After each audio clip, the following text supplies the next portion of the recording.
오늘 우리에게 주시는 하나님의 말씀은 누가복음 8장 26절에서부터 39절까지의 말씀을 한번 교독해서 읽어보도록 하겠습니다. 제가 26절부터 읽겠습니다.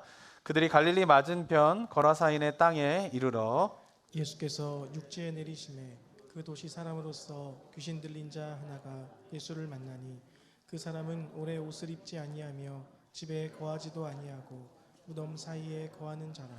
예수를 보고 부르짖으며 그 앞에 엎드려 큰 소리로 불러 이르되 지극히 높으신 하나님의 아들 예수여, 당신이 나와 무슨 상관이 있나이까? 당신께 구하오니 나를 괴롭게 하지 마옵소서 하니, 이는 예수께서 이미 더러운 귀신을 명하사 그 사람에게서 나오라 하셨습니다. 귀신이 가끔 그 사람을 붙잡음으로 그를 쇠사슬과 고랑에 매어 지켰으되 그 맨 것을 끊고 귀신에게 몰려. 예수께서 내 이름이 무엇이냐 물으신즉 이르되 군대라 하니, 이는 많은 귀신이 들렸음이라. 무적행으로 들어가라 하지 마시기를 간구하더니 마침 그곳에 많은 돼지떼가 산에서 먹고 있는지라 귀신들이 그 돼지에게로 들어가게 하심을 허락하심을 간구하니 이에 허락하시니, 귀신들이 그 사람에게서 나와 돼지에게로 들어가니 그 떼가 비탈로 내리다라 호수에 들어가 몰사하거늘. 치던 자들이 그 이루어진 일을 보고 도망하여 성내와 마을에 알리니, 사람들이 그 이루어진 일을 보러 나와서 예수께 이르러 귀신 나간 사람이 옷을 입고 정신이 온전하여 예수의 발치에 앉아 있는 것을 보고 두려워하거늘.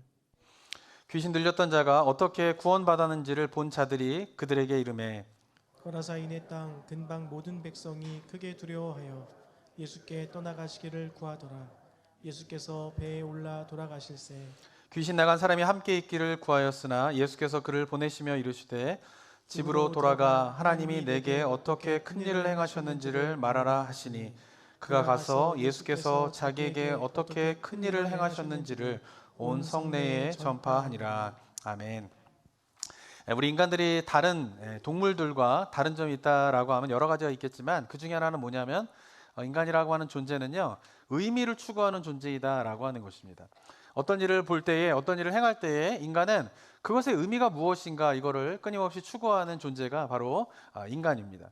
근데 아이러니컬한 것은 뭐냐 하면은, 인간은 그렇게 의미가 무엇인가 이거를 추구하는 존재임에는 틀림없는데, 정작 살다 보면은 그 본질적인 의미는 빠뜨리고 껍데기만 남는 채 살아가는 경우가 또한 있는 것이 모순된 인간의 삶의 모습인 것 같습니다. 저는 그 가운데 이 크리스마스, 이 성탄절이 바로 그러한 것이 아닌가 하는 생각을 좀 해보게 됩니다. 전 세계에서 성탄절, 크리스마스를 기뻐하지 않고 즐거워하지 않는 사람은 아마 없을 것이에요.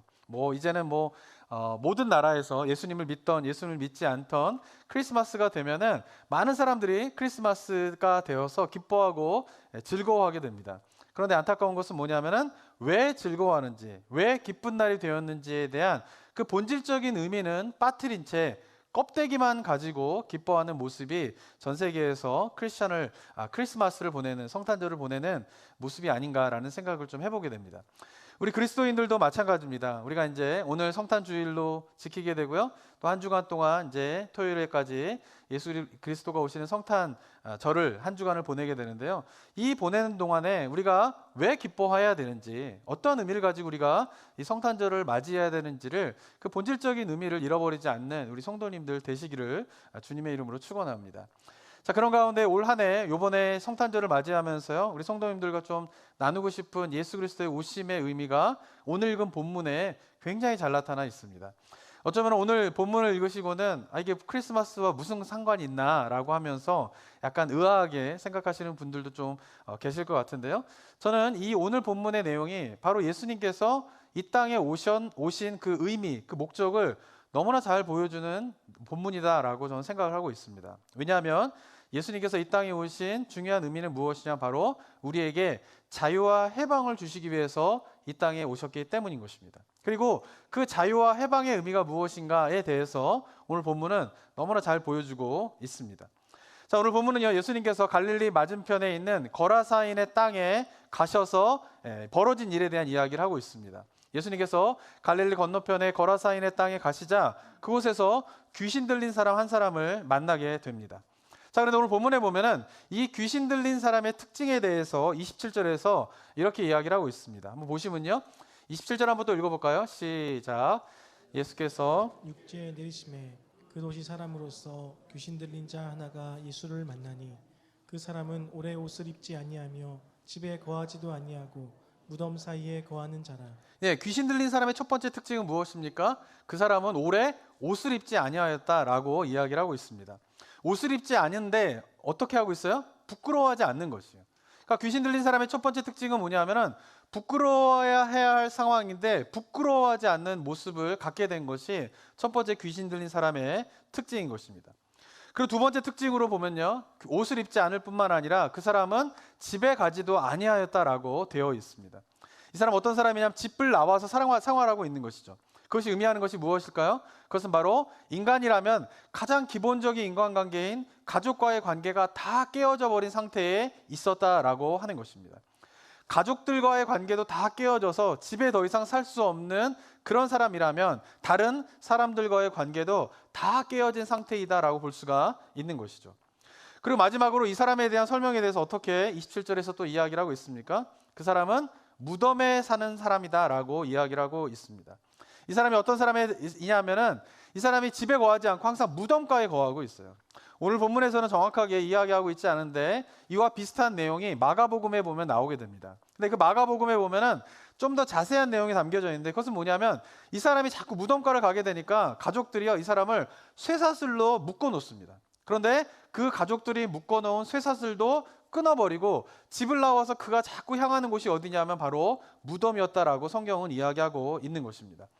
귀신 들린 사람의 세 번째 특징이 무엇입니까? 그것은 바로 자신이 제어할 수 없는, 그리고 주변의 사람도 제어할 수 없는 채 어둠을 향하여서 끊임없이 나아가고 있는 것이 귀신 들린 사람의 세 번째 특징이다라고 하는 것입니다. 예수님께서 만난 귀신 들린 사람의 세 가지 특징이 무엇입니까? 첫 번째는 부끄러워하지 않는다라고 하는 것이죠. 부끄러워할 일에 대해서 부끄러워하지 않는 것이죠. 두 번째는 무엇이냐면 사람들과의 관계가 다 깨어진 채 살아가고 있다라고 하는 것입니다. 그리고 마지막으로 세 번째 특징은 뭐냐면은 자신도 제어할 수 없는, 주변도 제어할 수 없는 채 어둠을 향하여서 끊임없이 나아가고 있는 모습이 바로 예수님이 만난 귀신 들린 자의 특징인 것입니다. 저는요, 이런 관점 속에서 볼 때에 이 현대인들의 삶의 모습 속에서, 그리고 우리 주변의 삶의 모습 속에서 이러한 특징을 가지고 살아가는 사람들이 많이 있다라고 하는 것을 보게 됩니다. 부끄러운 일에 대해서 부끄러워하지 아니하고요, 사람들과의 관계는 다 깨어진 채 살아가는 사람들이 있고요, 그리고 끊임없이 어둠을 향하여서 나아가는 그 삶의 모습이 바로 우리 주변에서 볼 수 있는 현대인들의 삶의 모습인 것입니다. 예수님께서 이 거라사인 귀신을 들린 사람을 만난 것처럼 우리가 봐야 할 것은 이 시대에도 그러한 특징을 가지고 있는 사람이 많이 있다라고 하는 사실을 우리가 한번 생각해 봐야 합니다. 제가 이제 보면은 그 몇 년 전부터요, 한국의 이제 텔레비전 프로그램 가운데요, 이렇게 늘어나는 그 유형의 프로그램이 있는데 그것이 뭐냐면은 상담하는 프로그램들이 굉장히 늘어나는 것을 좀 보게 돼요. 처음에는 예전에는 몇 년 전에는 부부관계가 힘든 사람들이 이제 텔레비전에 나와가지고 부부관계에 힘든 것에 대한 것을 이제 관찰 카메라로 이 사람들이 딱 쭉 보는 거죠. 생활하는 거를 직접 다 관찰 카메라로 찍는 거예요. 그래서 부부간이 어떻게 대화하는지, 어떻게 대하는지 이런 걸 보다가 이제 정신의학을 하고 있는 의사 선생님이나 상담사가 그것에 대해서 이제 해법을 주는 그런 프로그램들이 있었고요. 또 요즘에는 자녀들 간에 문제가 있는 이제 그런 과정을 또 관찰 카메라로 쭉 하면서 자녀와 부모들 사이에서 어려움을 겪는 그런 관계들에 대해서 상담해 주는 프로그램들이 좀 있습니다. 어떤 사람들은 또 사람과의 관계 속에서 어려움을 겪는 사람들이 자기의 그런 속 얘기를, 힘든 이야기들을 텔레비전에 나와가지고 의사 선생님이나 상담사들에게 이야기하면서 그런 것을 해결받는 그런 프로그램들이 점점 늘어나고 있어요. 그것이 의미하는 바가 무엇일까요? 그것은 바로 현대인들의 삶 속에서 가장 기본적인 관계인 부부관계, 자녀와의 관계, 형제들과의 관계, 가까운 이웃들과의 관계가 어떻게 하는 거예요? 다 어려움을 겪고 있다라고 하는 것이죠. 그러니까 자신이 그런 어려움들을 겪다 보니까 텔레비전에서 그런 거를 간접적으로 누군가의 문제가 있는 사람을 상담해주고 해결해주고 있는 프로그램에 많은 사람들이 공감하고 있는 거예요. 그래서 어떻게 해요? 그런 프로그램들이 점점 늘어나고 있는 것이죠. 저는 그런 프로그램들 이제 보면서 이제 해법을 주는 거를 좀 보게 됩니다. 어떻게 하십시오. 뭐 부부관계는 어떻게 하십시오. 자녀들과 관계는 어떻게 하십시오라고 이제 해법을 주는데 그 해법의 내용을 보면요, 어려운 내용을 하지 않아요. 가장 기본적으로 사람을 어떻게 대해야 되는지, 가장 기본적으로 사람을 어떻게 이해해야 되는지, 그리고 상대방의 말을 할 때는 말은 어떻게 해야 되는지, 그리고 상대방의 말은 어떻게 들어야 되는지, 그런 사람들 가운데에 가장 기본적으로 어떻게 해야 되는지를 알려주면은, 근데 그것이 그들이 겪고 있는 삶의 문제의 70%에서 80%의 문제가 해결되는 것들을 제가 많이 보게 돼요. 근데 그러면서 안타까운 것은 뭐냐면은 현대인들의 삶 속에서 이제는 어떤 일이 벌어지고 있냐면은 가장 기본적으로 대해야 하는 가족들과의 관계 속에서도 어떻게 해요? 사람들을 어떻게 대하는지를 어려워하는 사람들이 점점 늘어나고 있다라고 하는 것이에요. 뿐만 아니라 이제는 뭐예요? 혼자 살아가는 게 되게 익숙한 사람들이 점점 늘어나고 있죠. 그러면서 어떻게 합니까? 사람들을 페이스 투 페이스로 이렇게 만나가지고 대화하고 이야기하고 이런 것들이 되게 피곤해요. 그러다 보니까 점점 지금 어떻게 발전해가고 있습니까? 온라인으로, 이 코로나 시대가 지금 겪는 가장 큰 문제는 온라인으로 만나는 것이 익숙해지고 있다는 것이에요. 이것이 굉장히 큰 영적인 위기입니다, 이게. 근데 더 지금 어떤 방향으로 지금 세상이 흘러가고 있어요? 요새는 뭐 메타버스 막 이래가지고 온라인상에서 어떻게 하는 거예요? 3D 안경을 쓰면은 진짜 현재 만나는 것처럼 이렇게 그 정말 현실감 있는 그런 관계 속에서 만나게 된다라는 거예요. 몇 년 지나고 나면 어쩌면 이제 교회 성도님들도 다 집에서 이제 3D 안경 딱 쓰고 이제 다 앉아가지고 근데 진짜 만나는 것처럼 막 여기 가상 세계 속에서 진짜 만나는 것처럼 막 그렇게 만나는 세상이 곧 찾아온다라고 세상을 이야기하고 있어요. 지금 막 각 기업마다 그런 메타버스로 사람들을 만나는 것에 대해서 얼마나 기술을 발전시키는지 몰라요. 우리가 잘 알고 있는 뭐 페이스북 같은 데는 회사명까지 바꾸잖아요. 메타. 그냥 그렇게 하겠다는 거예요. 이제는 온라인상으로 만나는 것도 부족하다라는 거예요. 그래서 온라인상에서 어떻게 해요? 정말 현실감 있게 사람들이 만나게 된다라고 하는 거죠. 이것이 의미하는 바가 뭡니까? 사람들이 이제 페이스 투 페이스로 만나서 1시간, 2시간, 3시간 이게 어려운 거예요. 어떻게 대화하는 거에 대해 모르는 거예요. 그러니까 간단하게 가상세계에서 만나는 것에서 만족하려고 하는 그런 흐름들이 점점 강해지고 있고 그런 기술이 발전하고 있고 많은 사람들은 거기에 호응하면서 살아가고 있다라고 하는 것입니다. 이러한 모습을 어떻습니까? 예수님이 거라사인의 땅에서 만난 귀신 들린 자와 별 다를 바 없이 사람들과의 관계, 가장 기본적인 관계들도 다 깨어진 채 살아가고 있는 사람이 우리 주변에 얼마나 많이 있는가에 대해서 우리가 한번 봐야 된다라고 하는 것이죠. 그리고 예수 그리스도가 이 땅에 오신 이유는 무엇 때문이냐? 바로 그렇게 관계가 깨어진 사람들을 위하여서 이 땅에 오셨다라고 하는 사실을 우리가 성탄절을 맞이하여서 기억하는 우리 성도님들 되셨으면 좋겠습니다. 뿐만 아닙니다. 사람들과 관계뿐만 아니라요. 우리는 주변에서 끊임없이 어둠으로 향하여 나아가는 사람들을 볼 수가 있어요. 겉에서 보기에는 좋은 직장에, 좋은 집에, 좋은 환경 속에서 자라가고 있는 것 같지만, 생활하고 있는 것 같지만 그 사람의 내면으로 깊이 들어가 보면요. 많은 사람들이 어떻습니까? 어둠을 향하여서 끊임없이 나아가는 사람이 있어요. 자기가 제어가 안 돼서 자기가 제어가 안 된 채 다른 사람의 제어도 듣지 않는 채 끊임없이 어둠을 향하여서 나아가는 사람들이 얼마나 많이 있는지 몰라요. 외로움에, 우울감에, 증오에, 분노에, 절망에 그리고 자기만 아는 은밀한 죄 가운데 들어가면서 끊임없이 제어하지 못한 채 그 어둠을 향하여서 걸어가고 있는 사람들이 얼마나 많이 있는지 모릅니다. 예수님께서 이 땅에 오신 이유는 바로 그러한 사람들을 자유케 하기 위해서, 그런 사람들을 해방시키기 위하여서 이 땅에 오셨다라고 하는 사실을 우리 성도님들이 기억해야 한다라고 하는 것입니다. 자, 그런데 우리가 한번 본문 속에서 기억해야 할 것은 그렇게 억압 가운데에 사람들과 관계가 깨지고 부끄러움을 모르고 어둠을 향하여서 나아가던 그 거라사인의 귀신 들린 자가 어떻게 그것으로부터 자유를 얻게 되게 됩니까? 방법은 한 가지입니다. 예수 그리스도의 발 앞에 나오는 거예요. 거라사인 귀신이 한 일은 아무것도 없어요. 그냥 예수 그리스도의 발 앞에 나오는 것이에요. 예수 그리스도의 발 앞에 나오게 되자 예수님께서 어떻게 해요? 그를 자유케 하고 해방시켜 주는 거예요. 어둠의 영에서부터 자유케 해주는 그런 일들이 예수 그리스도께서 행하셨다라고 하는 것입니다. 사랑하는 성도 여러분, 우리 성탄절을 맞이해서 우리 성도님들이 한 주간 그냥 보내지 마시고 자신의 삶을 한번 돌아보세요. 나는 무엇인가 억압 가운데 살아가고 있지 않은지, 그리고 나는 부끄러움을 모른 채 지금 살아가고 있는 것은 아닌지, 그리고 나는 사람들과 관계가 깨어진 채 살아가고 있는 것은 아닌지, 그리고 누구도 알 수 없는 은밀함 가운데에서 내가 어둠을 향하여서 계속 나아가고 있는 삶을 끊지 못하고 제어하지 못하고 살아가고 있지는 않은지 돌아보는 우리 성도님들 되시기를 바랍니다. 만약에 그렇다면 우리 성도님들이 하셔야 될 일이 무엇일까요? 예수 그리스도의 발 앞에 나오는 거예요. 다른 게 없어요. 우리가 매일같이 해야 되는 일과 예수 그리스도의 십자가 앞에, 예수 그리스도의 발 앞에 우리가 나와야 해요. 만약에 그것을 나오지 않게 되면은 우리는 또한 어떻게 됩니까? 그 억압으로부터 완전한 자유를 누릴 수 없는 거예요. 그리스도인이 되었는데, 교회를 다니고 있는데, 우리가 날마다 예수 그리스도의 발 앞에 나아가는, 예수 그리스도의 발 앞에 우리의 삶을 내려놓는, 우리의 그런 모든 것들을 내려놓는 그것이 훈련되어지지 않으면 교회를 다니는데 억압 가운데 있어요. 교회를 다니는데 부끄러움을 몰라요. 교회를 다니는데 사람들과 관계가 깨어지게 돼요. 교회를 다니는데 어둠을 향하여서, 남들은 모른다고 하지만 자기만 알고 있는 그 어둠을 향하여서 끊임없이 나아가는 삶을 끊어버리지 못하는 신앙생활이 얼마나 많은지 모릅니다. 사랑하는 성도 여러분, 바라기는 이 성탄절을 맞이하여서 우리가 주님의 발 앞에 여러분의 삶을 다 내려놓고 주님의 발 앞에 나아가게 되는 그런 은혜가 있게 되기를 소망합니다. 그런 가운데에 예수 그리스도가 이 땅에 오셔서 우리에게 주시고자 하는 자유와 해방을 맛보게 되는 은혜가 모든 우리 이곳에 계신 성도님들 가운데 임하게 되기를 주님의 이름으로 축원합니다. 먼저 우리 성도님들이 그것을 경험하셔야 돼요. 그것을 체험하셔야 돼요. 그것이 복음의 기쁨이고요, 그것이 예수 그리스도가 오셔서 기뻐하는 중요한 이유예요. 그 자유를 맛보지 못하면요, 그 해방을 맛보지 못하면은 예수 그리스도가 이 땅에 오신 것이 왜 기쁜지를 몰라요. 저는 바라기는 우리 성도님들이 정말 이 땅에 오셔서 우리에게 자유와 해방을 주시는 그 예수님의 오심을 체험하는 가운데에서 주님 오심이 기쁜 날이 되게 되는 은혜가 있게 되길 소망합니다.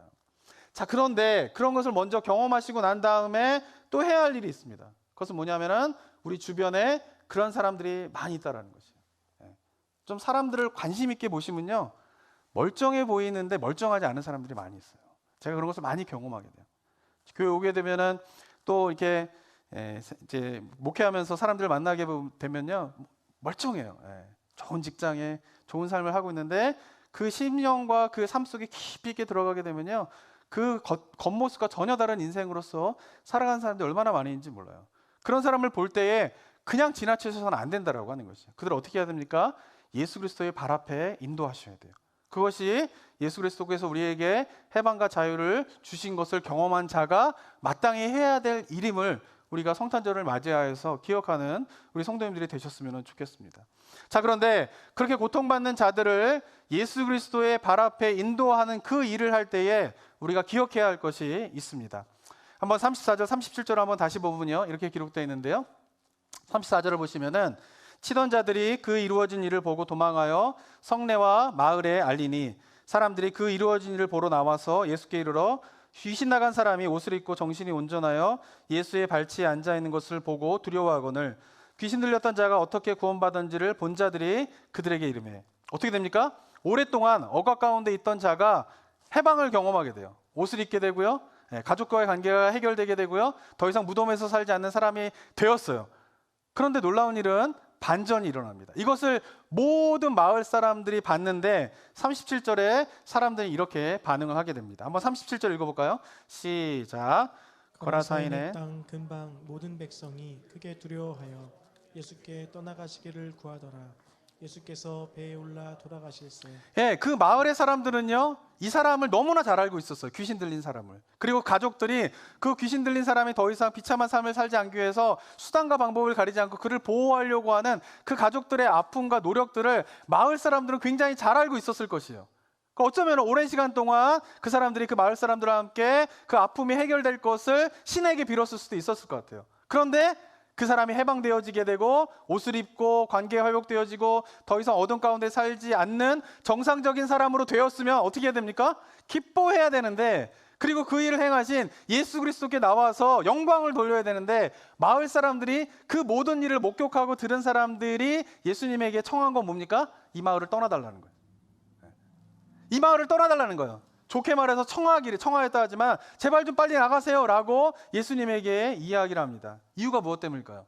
그것은 바로 그 귀신 들린 자를 쫓아내실 때에 예수님께서 무적행으로 너희를 보내겠다라고 했을 때 그 귀신들이 우리를 무적행으로 보내지 마시고 저 돼지떼에게 우리를 보내주소서라고 했을 때 예수님이 그들의 청을 들어서 돼지떼로 보내게 됩니다. 그리고 그 돼지떼가 강물에, 빌탈길의 강물에 빠져 죽게 되는데, 누가복음에 보면은 얼마나 많은 돼지가 죽었는지에 대해서 나와 있지 않아요.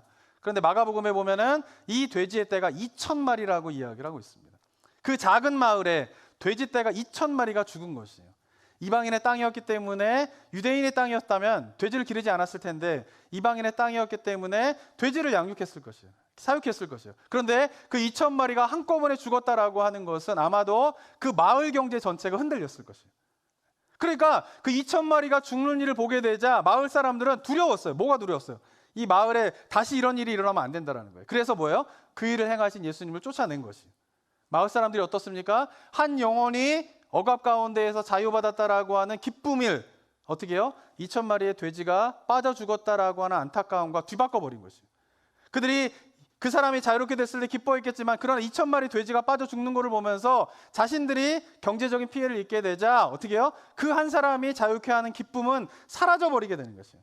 그리고는 예수님이 하나님의 아들로서 메시아로서 그들에게 찾아오셨는데 그 찾아오신 예수님을 나가라고 그 마을에서 떠나달라고 청하게 되는 이유가 무엇 때문입니까? 그들이 2,000마리의 돼지떼를 손해를 봤기 때문에 그랬다라고 하는 것입니다. 사랑하는 성도 여러분, 한 영혼이 자유케 되는 것보다 돼지 2,000마리가 빠져 죽는 것이 더 안타까워하는 그런 거라사인들의 모습이 저는 이 시대의 사람들의 모습이 아닌가라는 생각을 해보게 됩니다. 한 영혼이 자유케 되는 거에 대해서요, 세상은 더 이상 관심이 없어요. 근데 안타까운 것은 교회도 한 영혼이 자유케 하는 거에 대해서 얼마나 많은 관심을 가지고 있는가 우리가 한번 돌아봐야 할 것입니다. 어쩌면 한 영혼이 자유케 되기 위해서는요, 많은 희생이 필요해요. 그것이 하나님의 원칙이에요. 하나님께서 한 영혼을 구원하시기 위하여서 엄청난 대가를 지불하셨어요. 그것이 뭐예요? 예수 그리스도인 독생자인 예수 그리스도가 이 땅에 오셔서 십자가에 못 박혀 죽으시는 엄청난 희생을 치르시면서 한 영혼을 구원하시는 것이에요. 그것이 하나님이 한 영혼을 구원하는 방법인 것이에요.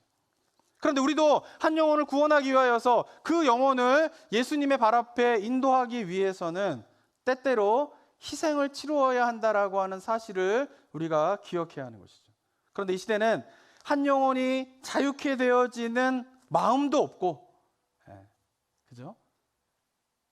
혹 있다 손 치더라도 만약에 한 영혼을 구원하는데, 자유케 하는 데에 엄청난 경제적인 대가를 치루어야 된다면 무엇을 선택할까요?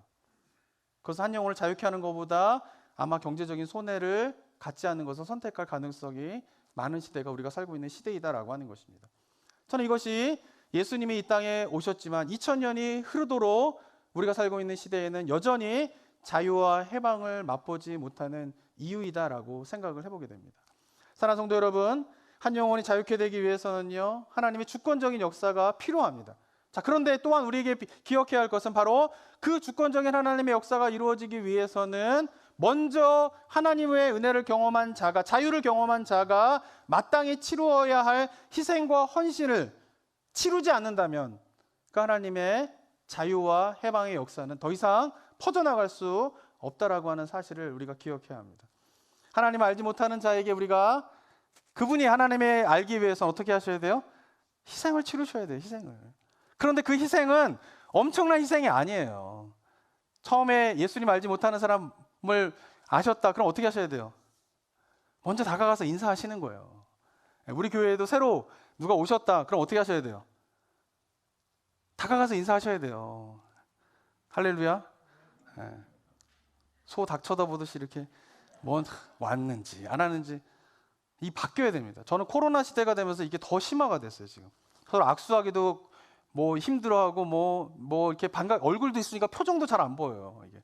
그러다 보니까 인사하는 것도 너무 어색해지는데, 사랑하는 성도 여러분, 만약에 그분이 예수 그리스도를 믿지 않는 가운데 교회에 오셨다라고 하면 그분의 발걸음은 엄청난 발걸음이에요. 그거를 그냥 우리가 지나쳐서는 안 된다라는 것이에요. 그리고 만약에 신앙생활 하다가 어디서 상처받아서 만약 교회를 옮기시게 되었다? 한번 교회 옮겨본 적 있으십니까? 저도 교회 옮겨본 적 있거든요. 목사 되기 전에. 그 교회 옮기는 게 얼마나 힘든 일인지 몰라요. 그런데 그런 상처받은 마음을 추스려서 누군가 어떤 교회로 다시금 신앙생활하기 위해서 교회를 옮겨서 발걸음을 했다? 그 발걸음은 엄청난 발걸음이에요. 그렇기 때문에 새로 오시는 분들이나 만약에 교회를 상처받아 신앙생활하다 오시는 분들을 우리가 정말 그분들을 오실 때 우리가 해야 할 일이 뭘까요? 가능하면 그런 분들 오시면 만나자 그래서 밥도 사주시고 그러세요.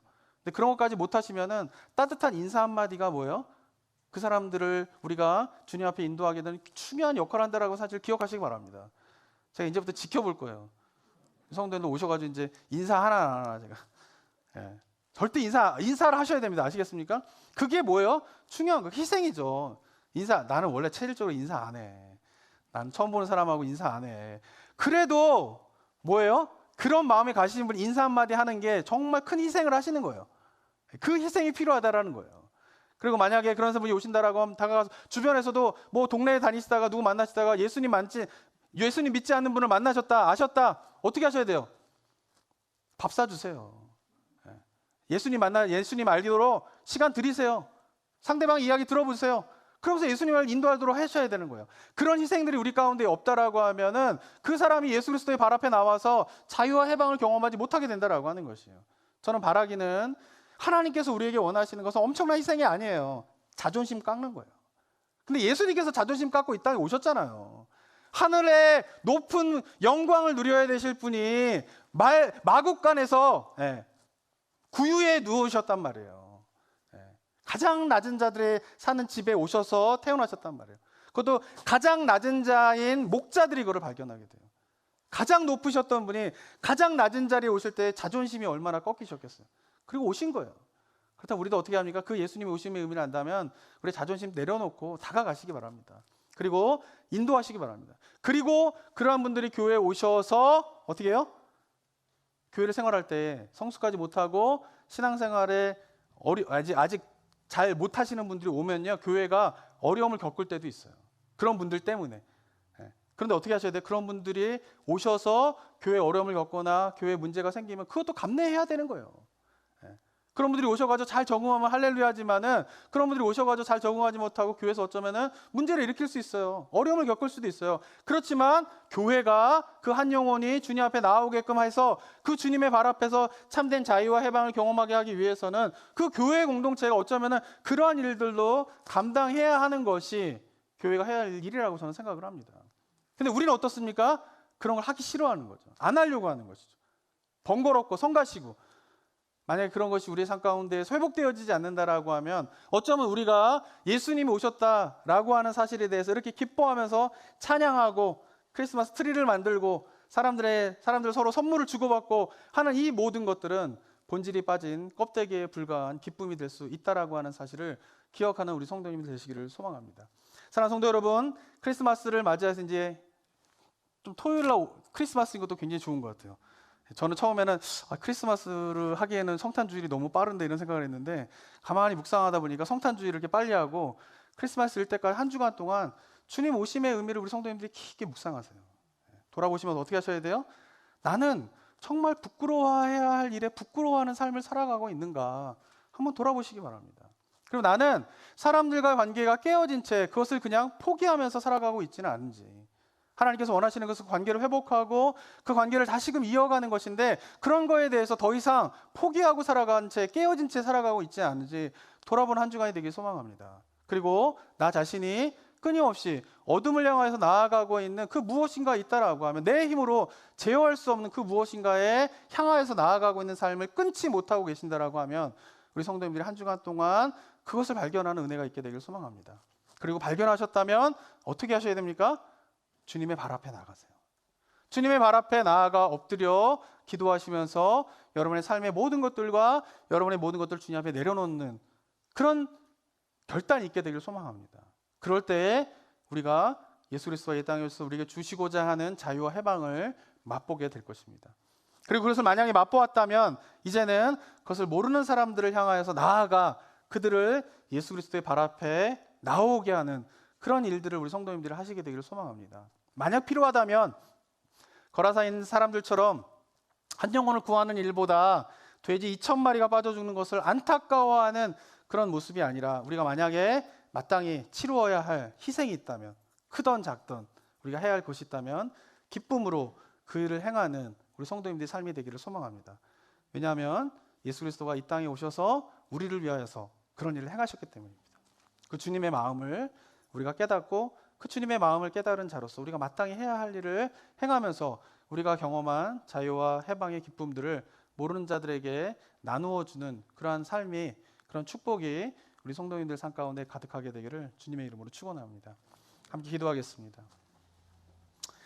이제 함께 한번 기도하며 나아갈 때에 사랑하는 성도 여러분, 우리의 삶 한번 돌아보시기 바랍니다. 우리가 예수님의 오심을 정말 기뻐하고 있습니까? 때가 됐기 때문에 연말 분위기에 휩쓸려서 그냥 즐거워하고 있습니까?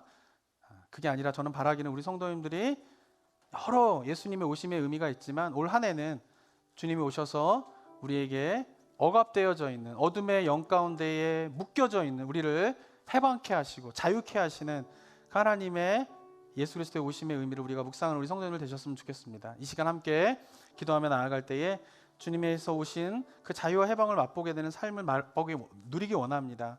그리고 내가 주변에 있는 사람들을 돌아보아 정말 그렇게 알지 못하는 자들에게, 그런 어려움과 고통 가운데 있는 자들에게 나아가 그들을 예수 그리스도의 발 앞에 내려놓는 그 일들을 감당할 수 있도록 주님 도와주십시오. 그리고 그곳에서 내가 마땅히 치루어야 할 희생이 있다면 그 희생을 치루는 그런 삶을 살 수 있도록 주님 인도하여 주시옵소서라고 우리 결단의 기도 주님 앞에 드리며 나아가게 되길 소망합니다. 함께 기도하겠습니다.